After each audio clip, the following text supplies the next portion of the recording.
Good morning, everyone. This is Lisa Wozniak with Woz Marketing, and I am fortunate enough to be joined this morning by way of virtual coffee with Meredith Bell. Good morning, Meredith. How are you? Oh, good morning, Lisa. I am great. I've had plenty of coffee, so I'm ready to go. My business partner has a wonderful quote that says, "Without coffee, I feel like a mere mortal." And so with coffee, there's nothing I can't do. That's right. With coffee, all things are possible, right? That's right. So I just wanted to dive right in because you have an incredibly interesting story that I think that the viewers would love to learn a little bit more about. You actually, Meredith, have a background in education, and you transitioned from that into starting your own coaching company, and which is really intriguing with the work that you do. Can you tell us a little bit about how you made that transition from education into coaching? Oh, I'd love to. There's actually a couple of phases to it because I started out, even as a kid, wanting to be a teacher. So I became an elementary school teacher, but I found after a few years I was kind of bored with having the same structure. It was too repetitive for me. So I got my master's and moved into administration, the central office, which was considered, a good advancement. The problem is I didn't do politics or bureaucracy well at all.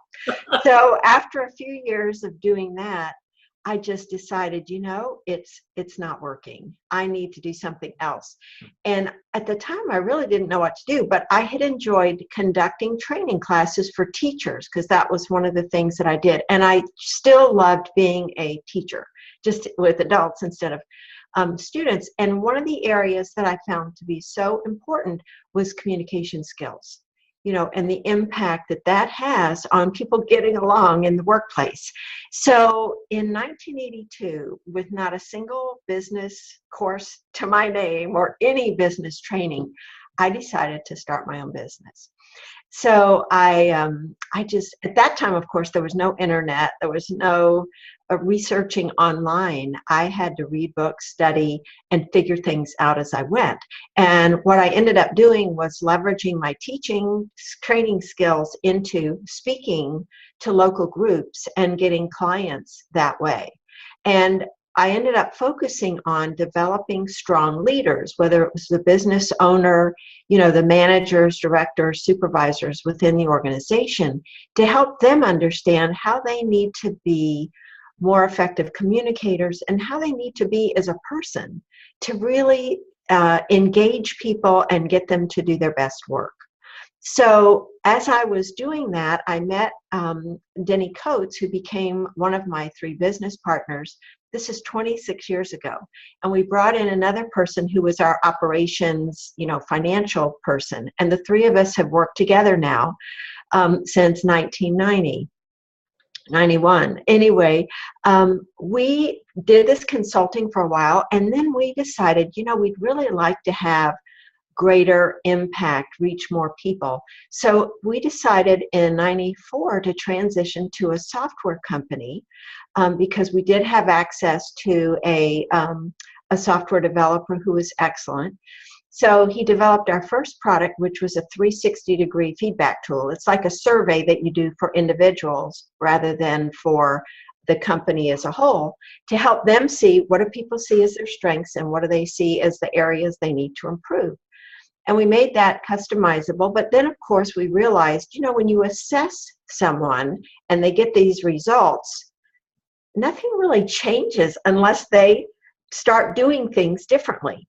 So we decided to create another tool a few years ago that's an online coaching and development tool. So I don't personally coach leaders. Our software is used to help leaders become more effective in their work. And we can talk more about the details of that. But that's how the process went. But interestingly, while I'm not a paid professional coach, I've ended up coaching people informally over the years because we've had resellers for our products who are coaches and consultants themselves who are not as strong on the business development side. And my role in our company is sales and marketing. And so I just love, brainstorming and giving them ideas and really coaching them on an informal basis. And that's been so much fun. What an interesting turn of events that got you to where you are. It's so interesting to see how all of the puzzle pieces in your life have come together to create this incredible picture. So with all of those things that you had mentioned in mind, who is your ideal client? Like, if you had to paint a picture of what that looked like for somebody, who your perfect client is, who would that be? Well, let me describe two things. One, the end user of our product is a person in a leadership role, whether it's a supervisor, manager, director, or business owner. But often they're not the one that actually purchases our program. So the ideal person to purchase our program falls into two groups. One is consultants and coaches that are working with business clients, or they could be an executive coach, working one-on-one, but they're trying to help develop leaders themselves. And so they use our tool as a way to complement the services that they're providing, because it helps them stay in touch with clients without having to schedule either another phone call or a Skype call or an in-person meeting. The other ideal client is the learning and development or talent management or HR person within an organization that's responsible for leadership development. So they're looking for tools and processes that will help them cause leaders to be more effective. So that's the broad group. But of that, of course, there's a narrower group, and that is they need to be people who are in organizations that are committed to the development of their leaders, that welcome the opportunity to help these people who are responsible for others develop as people, not just learning the technical side of the business. And so I don't want to have to convince them that this aspect of development is important. So ideally, it's an organization that already gets it. They're committed to this aspect of development of the people who are in charge. You just provide them with a means to an end to facilitate that process. Exactly. Mm-hmm. Fantastic. Well, so let me ask you this. What sort of changes are you seeing in your clients' businesses as a result of the services and technology that you're able to provide them? How is that manifesting for them? Well, this is what, gets me so excited, Lisa, because I care so much about people living happy, successful lives, however they define that. And relationships are at the core of any success that we have. It doesn't matter if you've made a lot of money or whatever other measure you use. If your relationships aren't working, then, what do you really have? So I love seeing examples of results of people using our tools where they truly do make changes in their behavior, in the way they interact with other people. So, for example, rather than interrupting folks or cutting them off or rushing them out of their office, a manager takes on a different attitude and a different way of being with that person. So they're more fully present. They demonstrate they care about what the person is saying and truly understanding them, so they might make changes. So I have heard, multiple stories where, interestingly, these leaders incorporate these new skills both on the job and at home. Their relationships with their families also improve, because you don't learn and apply these skills in isolation. If you learn how to become a better listener, for example, or you learn how to more effectively give feedback, so you're not attacking the person, you're simply pointing out behaviors that aren't working and what you'd like to see instead, taking the emotion out of that interchange, so the person doesn't become defensive, so they were able to listen.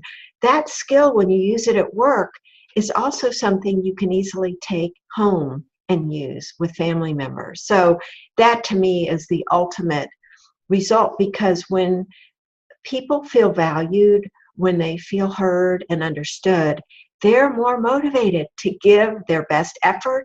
They are less likely to leave, so you reduce the costs, of turnover. There's so many benefits that can come to an organization when leaders really do understand what's required to be effective in inspiring others to do their best work.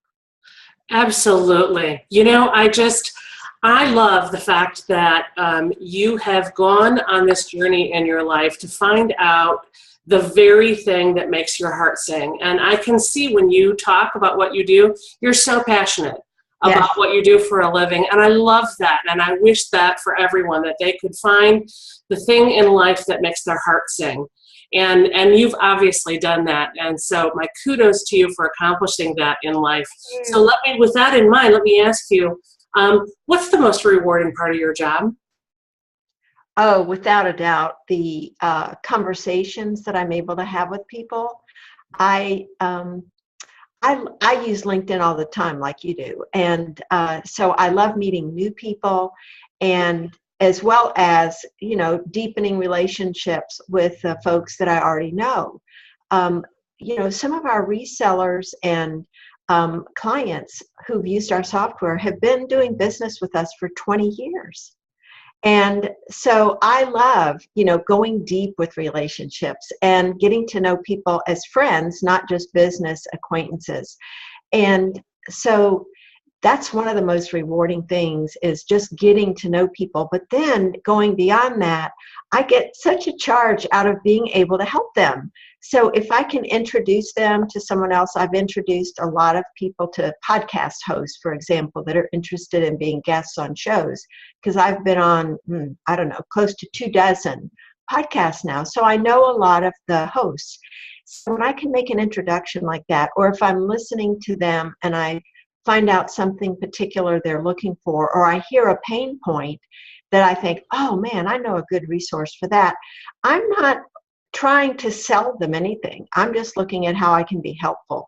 And that just gets me very excited. I get very energized by those kinds of conversations, because the network that you can create and the impact that you can have may not be apparent in that moment, but I just kind of trust the universe, that it all works out. And so it makes me relaxed and able to have a lot of fun in conversations. And you and I had that, in our very first conversation. It was just a fun interchange. And that to me is fun. I'm not anxious. I'm not nervous, because I'm not focused on trying to make a sale. I'm not trying to put pressure on anyone. I'm trying to just find out who they are and how I might be of help to them. Oh, I agree with that 1,000,000%. I mean, when you do good in the world for the sake of doing good without expecting anything in return, that's going to come back to you tenfold. Every single time. You can count on it like clockwork. You may not see it right away, but it'll still come back to you. So with all of that wonderfulness in mind, Meredith, do you have a favorite quote? Oh, I do, Lisa, and it's one I just got familiar with a couple of years ago, but I'll tell you, it guides me every single day, and it relates to what we've just been talking about. I read it in the book, The Prosperous Coach by Steve Chandler and Rich Litvin. And any coach who may be watching this, if they haven't read that book, they need to get it right away and read it. But here's the quote. Before the quote, let me just frame it for you. Before any conversation, whether it's a phone call or an in-person meeting, if you say this quote to yourself, it will have a huge impact on how you have that conversation. And it's this: how can I serve this person so powerfully that they never forget our conversation for the rest of their life? Oh, I love that. I get chills every time I say it, and I repeat it to myself before any conversation I have, because what it does is it gives me a reference point. and it reminds me to focus on them, because you cannot have that kind of a memorable conversation with someone if you're focused on yourself and talking about yourself, your products, or anything. You only can have a memorable conversation that someone doesn't forget if you're focused 100% on them. So you're focused on learning about them, asking questions that perhaps no one has ever asked them before, because of the things that you're picking up in what they're saying and not saying and their tone of voice. It requires, an amazing intensity of listening and really caring. But what it does is it conveys to that person they matter. And they sense that from you when you are genuinely interested in them. And that's part of what they don't forget, is how they feel after their conversation with you. So that is really my all-time, at this point, favorite quote, because of what it reminds me to do and be. You are an amazing human being, Meredith. I am so happy to know you. Listen, before we close out, if we could, I would love it if you would let the viewers know how they can reach you, and if you have any special offers or anything about your company that you would like them to know. This is your opportunity. Oh, thank you. The best place to connect with me would be on LinkedIn, and so I'm Meredith Bell there. I think my account is Meredith M. Bell, and on Twitter, I'm Meredith M. Bell. So that's M as in Mary. And then my summary in my LinkedIn profile has information about, some of our products. I've got 3 short videos there.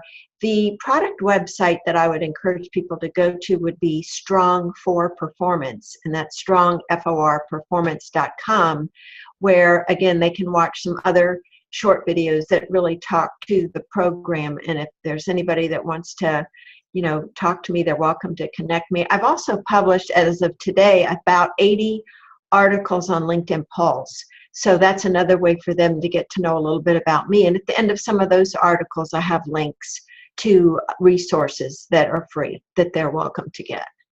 Fantastic. Well, folks, you heard it here first. That's Meredith Bell, and that's Meredith Bell of Strong Performance.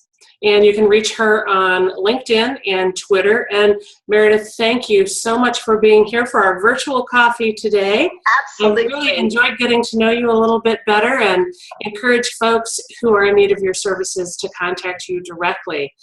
This has been Lisa Wozniak of Woz Marketing, wishing you a great day and encouraging all of you to take time to do the very thing that makes your heart sing today. Have a great day, everyone. Great. Thank you.